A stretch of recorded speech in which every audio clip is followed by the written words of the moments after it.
பாரதிய ஜனதா கட்சியில் நெடுங்காலமாக பயணிப்பதில் நாங்கள் எல்லாம் பெருமை கொள்கிறோம். பாரதிய ஜனதா கட்சி தொண்டர்கள் பல சவால்களை சந்தித்து தமிழகத்தில் பணிபுரிந்து வருகிறார்கள்.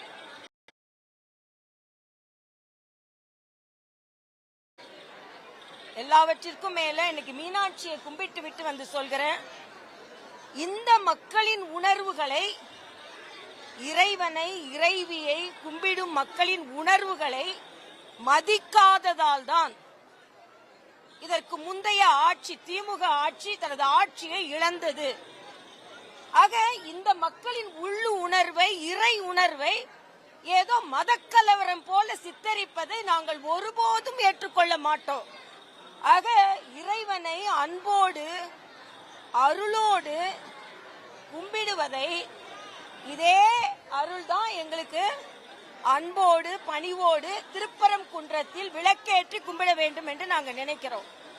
ஆனா தமிழ்நாட்டில் உள்ள மின்சாரத்துறை அமைச்சர் நிர்மல் குமார் அவர்கள் நேற்று 2 வருஷத்துக்கு முன்னால் இருக்கிற நிலையே தொடரும், நாங்க விளக்கேற்ற விடமாட்டோம் என்று சொல்லி இருக்கிறார். அவர் அப்படி சொல்வதில் ஆச்சரியம் இல்லை. ஏனென்றால் அவருக்கு வெளிச்சம் பிடிக்காது, மின்வெட்டு இருட்டு தான் அவருக்கு பிடிக்கும்.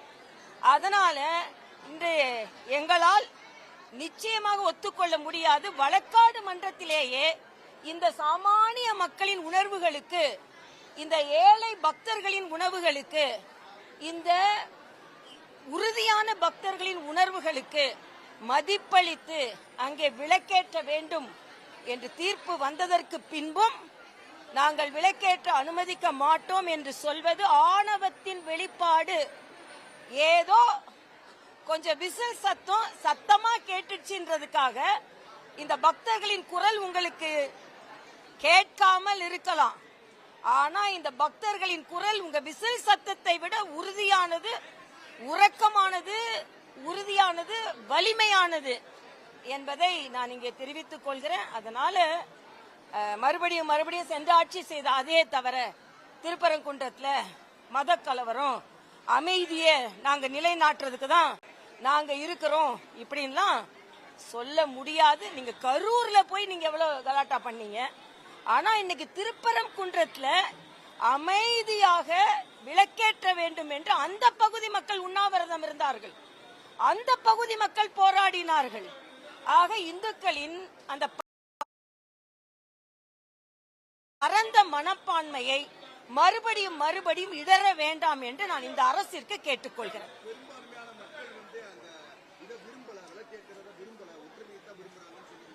இல்ல ஒற்றுமை, அது வேற்றுமைன்னு யார் சொன்னா நான் கேட்கிறேன்.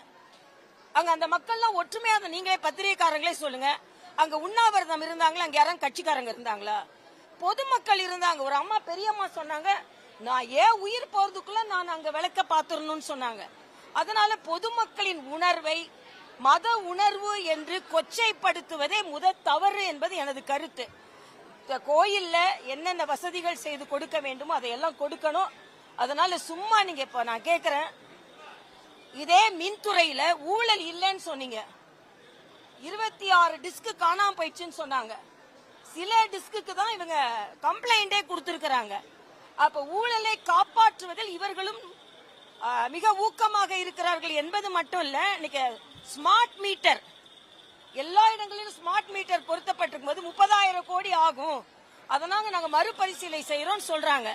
எல்லாத்துக்கும் மேல டாஸ்மாக்குங்க, 717 டாஸ்மாக் கடையை மூடுகிறோம் என்று சொன்னவர்கள், அங்க டாஸ்மாக் மூடுனா கூட அங்க மனமகிழ் மன்றம் என்ற பார்கள் திறந்திருக்கிறது.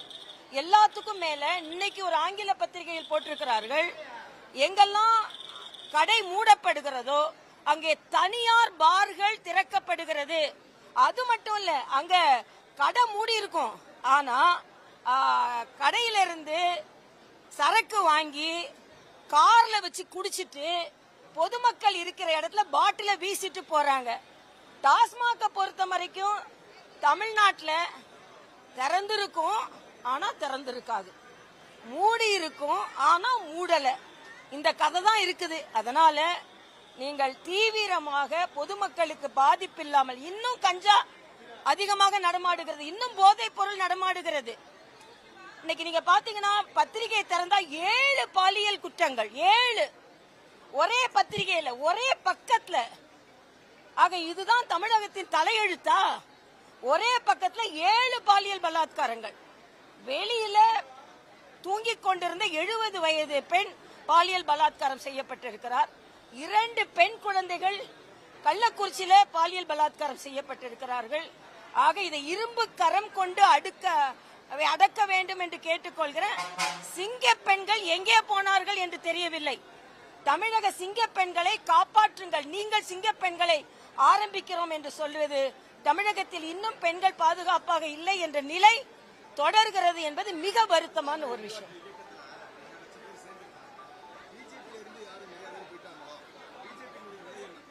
ஆக எங்களது கட்சியில் லட்சியவாதிகள் இருக்கிறார்கள். அங்க லட்சம் என்று சொல்வதை எல்லாம் நான் அதை பத்தி பொருட்படுத்தவே இல்லை.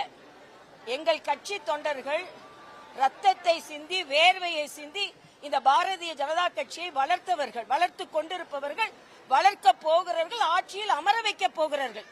ஒன்றே ஒன்று சொல்றேன், ஏதோ இளைஞர்கள் அங்க போயிட்டாங்கன்னா எந்த இளைஞரும் போகல. சுயநலவாதிகள் வேண்டுமென்றால் சென்றிருப்பார்கள். பொதுநலவாதிகள் யாரும் எங்கிட்ட இருந்து போகல. அது மட்டும் இல்ல, நேற்று எங்க மாநில தலைவர் தெளிவுபடுத்தி இருக்கிறார். பிரதமரும் ஆசீர்வாதம் கொடுக்கல, உள்துறை அமைச்சரும் வாழ்த்து சொல்லல. ஆக கட்சியை விட்டு போபவர்களுக்கு வாழ்த்து கிடையாது. ஆனால் எங்கள் கட்சி மிக மிக மிக உறுதியாகி இருக்கிறது என்பதை நான் இங்கே தெரிவித்துக் கொள்கிறேன். தாமரையில ஒரு இதழை கூட யாராலும் அசைக்க முடியாது, ஒரு இதழை கூட அசைக்க முடியாது. அதனால இன்னைக்கு நான் பொற்றாமரை இருக்கின்ற இந்த மீனாட்சி அம்மன் கோயிலுக்கு முன்னால் நிற்கிறோம். இந்த தாமரை பொற்றாமரையாக அடுத்த முறை 2031 ஆட்சியில் வீற்றிருக்கும். அதில் எந்த சந்தேகமும் இல்லை. போறவங்களை பத்தி கவலை இல்லை, இருப்பவர்கள் உறுதியாக இருப்பார்கள்.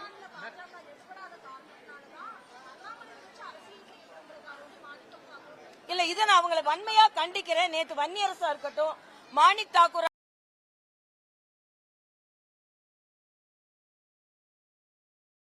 இருக்கட்டும், இன்னொரு முகத்தை வைத்து அரசியல் செய்ய வேண்டிய நிலைமை பாரதிய ஜனதா கட்சிக்கு கிடையாது.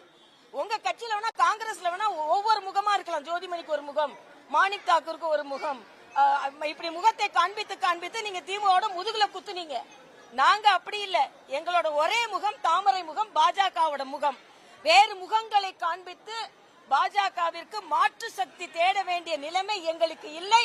இதில் நான் மிக மிக மிக உறுதியாக தெளிவுபடுத்துகிறேன். இங்கே இருந்து போனவருக்கு பாரதிய ஜனதா கட்சியின் எந்த விதத்திலும் வாழ்த்தும் கிடையாது, ஆதரவும் கிடையாது. இவர்கள் சொல்வது பாரதிய ஜனதா கட்சி இவ்வளவு நடந்த பின்பு உறுதியா இருக்குது. அப்ப ஏதாவது ஒரு கதை கட்டி விடுவான்னு மாணிக் தாக்கூர் கதை கட்டுவார், வன்னியரசு கதை கட்டுவார். இதை பற்றி நாங்கள் கவலையே படவில்லை என்பது. இல்ல, அதுல நான் வரவே இல்லை. காரணத்தெல்லாம் அவர்கிட்ட போய் கேளுங்க. ஆனா பாஜகவை நேசித்த தொண்டர்கள் இங்கதான் இருக்கிறார்கள். அதனால நீங்க அதை பத்தி அவர் நேசிச்சார் இவர் நேசிச்சார் நீங்க சர்டிபிகேட் கொடுக்க வேணாம். பாஜகவை நேசித்தவர்கள் எல்லோரும் இங்க இருக்கிறார்கள். நீங்க சொல்றீங்க யாருமே பாஜக காரங்க போகலன்னு. நேத்து நயினாரே வந்து சொல்லியிருக்கிறார் பாஜக. ஐயா, நான் போகலன்னு சொல்ல ஐயா. உண்மையான இருக்கவங்க போக மாட்டாங்க, உண்மையா இருக்கிறவங்க போக மாட்டாங்க. உண்மையா இருக்கவங்க போக மாட்டாங்க. போன அப்புறம் உண்மை இல்லைன்னு தெரிஞ்சவங்க திரும்பி வருவாங்க. அவ்வளவுதானே. ரொம்ப ஸ்ட்ராங்கா இருக்கு.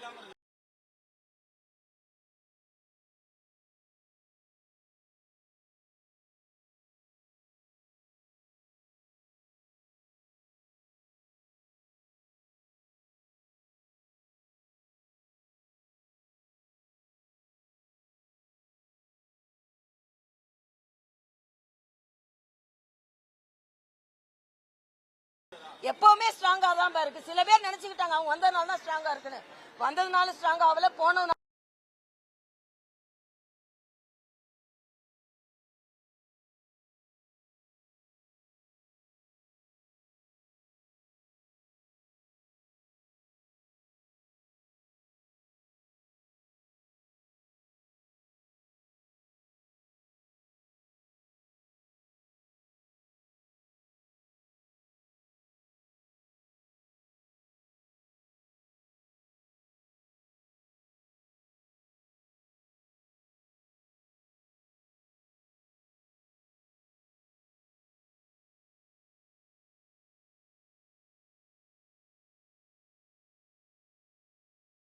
இருந்தாலும் ஸ்ட்ராங் போகல.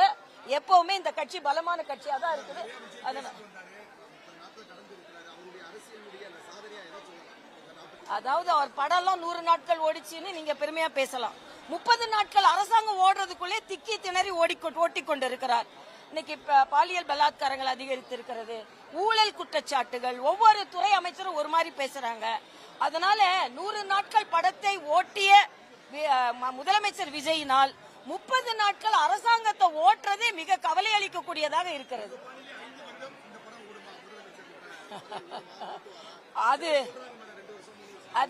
அதாவது அது ஓட்டுறதை பொறுத்து அவங்க எந்த அளவுக்கு ஓட்டுறாங்கன்னு இதுல யார் கையில இருக்குன்னா, கம்யூனிஸ்டுகள், விடுதலை சிறுத்தைகள் இவங்க முட்டு கொடுத்துட்டு இருக்காங்க. என்னைக்கு முட்டை இழுக்கிறாங்களோ, சப்போர்ட்டை இழுக்கிறாங்களோ, அப்ப அது எப்ப விழுன்னு எனக்கு தெரியாது. அதனால 5 வருஷம் நீடிக்குமான்னு ஏன்ட்ட கேட்கறத விட மறைமுகமா அவங்களை அமைச்சு இந்த தற்காலிகமா ஒரு முட்டு கொடுத்துட்டு இருக்காரு இல்லையா ஸ்டாலின், அவர்கிட்ட கேளுங்க.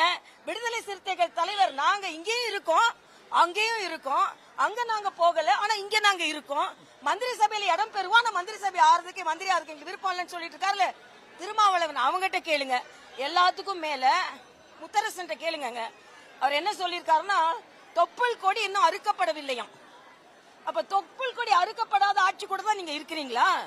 ஆக அந்த ஆட்சி கூட இருந்துகிட்டு இரட்டை வேடம் போட்டுக் கொண்டு இருக்கிறார்கள். எல்லாத்துக்கும் மேல இன்னைக்கு திமுக ஒன்றை உணர்ந்திருக்கிறது. ராகுல் காந்தி இரட்டை வேடம் போடுறவரு, முதுகுல குத்துறவரு, இததான் நாங்க 10-15 வருஷமா சொல்லிக்கிட்டு இருக்கோம். ஆனா நீங்க அவரை கொண்டாடி கொண்டு இருந்தீர்கள். அவர் முதுகில் குத்தி விட்டு போய்விட்டார்.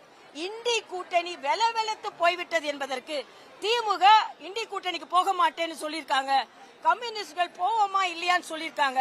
ஆக நாங்க எப்பவும் சொல்லிக் கொண்டிருந்ததை ஸ்டாலின் இப்பொழுது சொல்ல ஆரம்பித்திருக்கிறார்.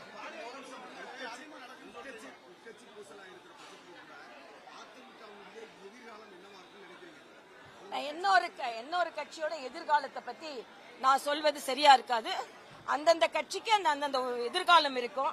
ஆனா என்ன பொறுத்த மட்டும் இந்த அரசாங்கம் விசில்ல இருந்து அசலுக்கு வரணும். எப்ப பார்த்தாலும் இன்னொரு கட்சியில இருந்து புள்ள பிடிக்கிற மாதிரி அவங்கள பிடிக்கிறதுல கவனம் செலுத்துறதை விட ஆட்சியை பிடித்து வைத்துக் கொள்வதில் கவனம் செலுத்த வேண்டும் என்று எனது கருத்து.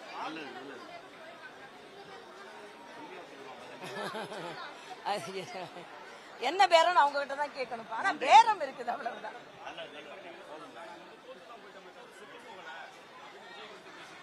இல்ல, எல்லாரும் அவங்கவுங்க கட்சி ஒரு பின்னடைவை வரும்போது உற்சாகப்படுத்துவதற்கு பேச அவர் சொன்னது கரெக்ட் தான். எந்த கட்சியுமே தனது வலிமையை இழக்காது. கொஞ்ச நேரம் பின்னடைவு வரலாம், அப்புறம் முன்னேற. இதே திமுக ஒரு இடம் 2 இடம் இருந்ததுல அப்புறம் ஆட்சிக்கு வரலையா? அதனால எந்த கட்சியுமே யாருமே அழித்து விட முடியாது என்பது எனது கருத்து.